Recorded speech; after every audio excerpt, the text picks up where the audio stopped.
Hi mga mams! Welcome back to my vlog! Nakakamiss din pala talaga mag-voice over dahil napakatagal nga nung huli akong nakapag-mini vlog. Andito nga pala ako sa Pilipinas ngayon dahil tapos na nga ang school year namin at bakasyon na! Ipapasilip ko nga rin muna sa inyo ang ganap ko ngayon lately. Andito nga pala kami ngayon sa Willie & Sons dahil naghahanap kami ng gas range. Galing na rin kami doon ng isang araw bumili ng TV, washing machine at kung ano-ano pang kailangan namin sa bahay. At pagkatapos ko nga bumili ng gas range ito at nagpaayos nga rin po muna ako ng buhok at nag-relax. Dahil sa napakadami nga nangyari sa akin ngayong school year na to, nanganak, nag-maternity leave, bumalik sa school, nag-resign at hinahanda ang sarili para sa bagong school na papasukan, ay talagang deserve ko to.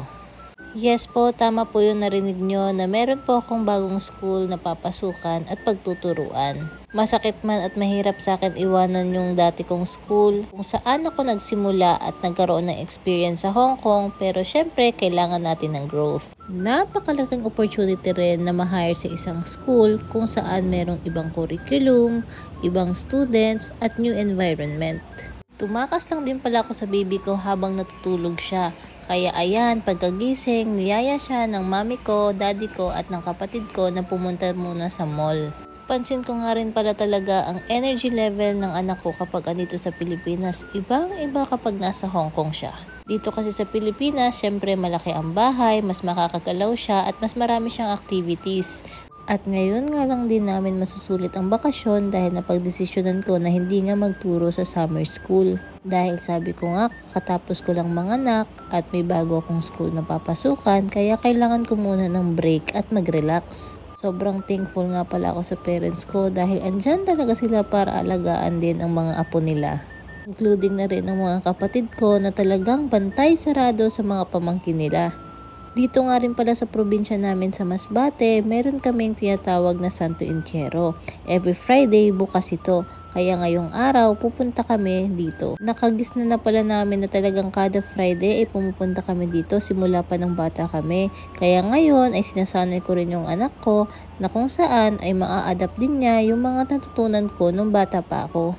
Itong Santo Entierro pala ay sa Black Nazarene. Naniniwala kami mga Katoliko na miraculous itong si Santo Entierro. Bago ka nga pumasok sa loob ay kailangan mong iwan yung mga tsinelas sa labas. Hindi mo ito pwedeng maipasok sa loob. Naaalala ko nung high school ako papupunta kami dito at hindi kami nagtatanggal ng sapatos ay kailangan namin magsuot ng footsack.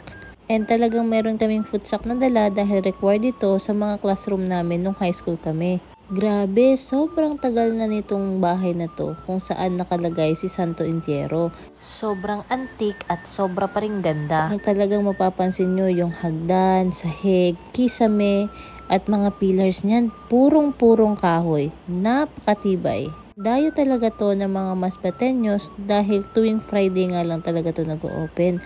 At ayan, si Baby Mona talagang nag-o-observe siya kung ano ang ginagawa namin dito. Likas na talaga siguro sa ating mga Pinoy na ipasa ang ating kultura hanggang sa susunod na mga henerasyon. At ito nga, dito sa gilid ay meron ditong langis. Kung saan pwede mo itong ipahid sa parte ng katawan mo, kung saan gusto mo itong gumaling o meron kang nararamdamang kakaiba. Pinapakita ko lang sa inyo dahil ito nga talaga yung mga kinagisnan ko noon at ito yung mga nakakamiss balikan dito sa probinsya namin. Talagang makikita mo sa anak ko yung curiosity kung ano ang ginagawa namin. And for sure, pagdating ng araw, malalaman din niya at ma-appreciate niya yung mga ganitong kultura. At dumating na rin pala dito sa bahay yung binili namin gas range. Medyo matagal-tagal ko nga pinag-isipan kung bibili ako nitong gas range o bibili na lang ako ng normal gas stove. Kaso na pag-isip-isip ko na medyo matagal-tagal nga rin ako dito sa Pilipinas at aabutin ng almost 2 months, kaya sabi ko tara, bili na lang tayo. Ganon din naman, matagal ko rin itong magagamit.